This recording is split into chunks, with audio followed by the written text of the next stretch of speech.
I'm Larry Walther. This is principlesofaccounting.com, Chapter 11. In this module, we will look at the accounting for intangible assets. Intangibles are assets that lack physical existence but still contribute significantly to the earnings capacity of a company. They include such things as patents, copyrights, trademarks, even a company's brands, franchises, things of that nature.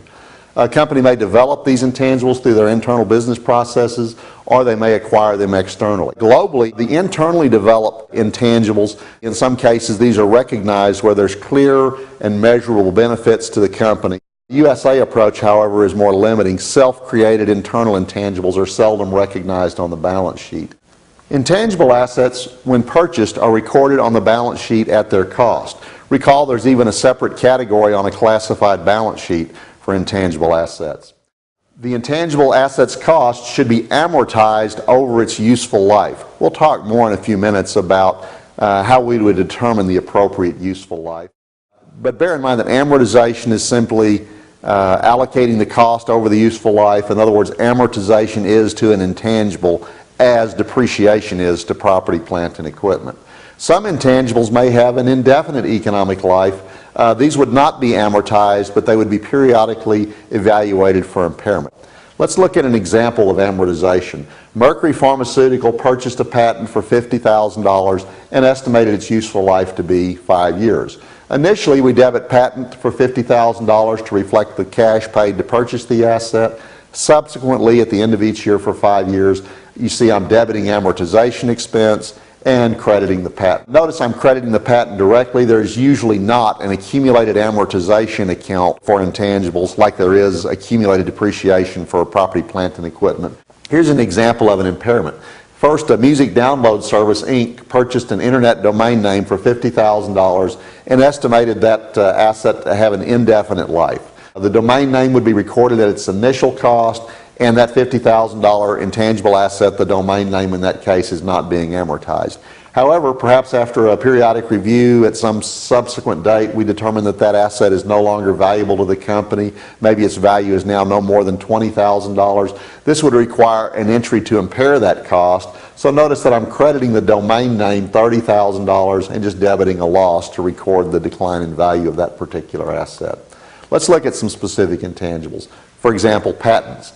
Patents give their owners exclusive rights to the use or manufacture of a particular product. Depending on the country, the life may vary, but in general, around 20 years is the life that is allowed for a patent, its legal life. So now, some items may have that long of a legal life, but their economic life may be much shorter than that.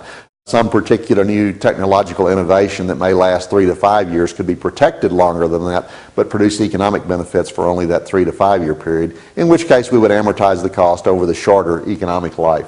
The amount included in the patent account includes the cost of the purchased patent and or any incidental cost related to the registration and protection of that patent. Another type of intangible would be a copyright. These provide their owners with the exclusive right to produce or sell an artistic or published work.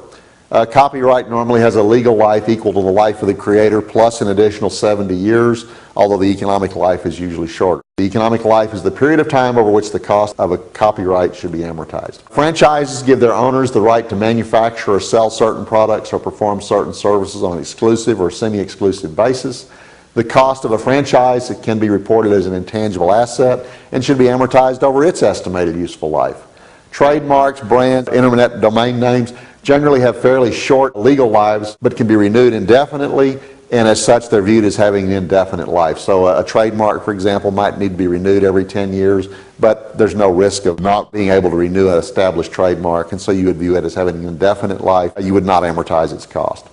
Finally, let's close by looking at goodwill. Goodwill is a unique intangible asset that arises in the course of business acquisitions. We saw this in a previous chapter, in fact. It reflects the excess of the cost of the acquired entity over the net amount assigned to the identifiable assets and liabilities of the acquired company. This excess may be paid because of a company's outstanding management, earnings record, other features, customer list, favorable business environment or location, things of that nature.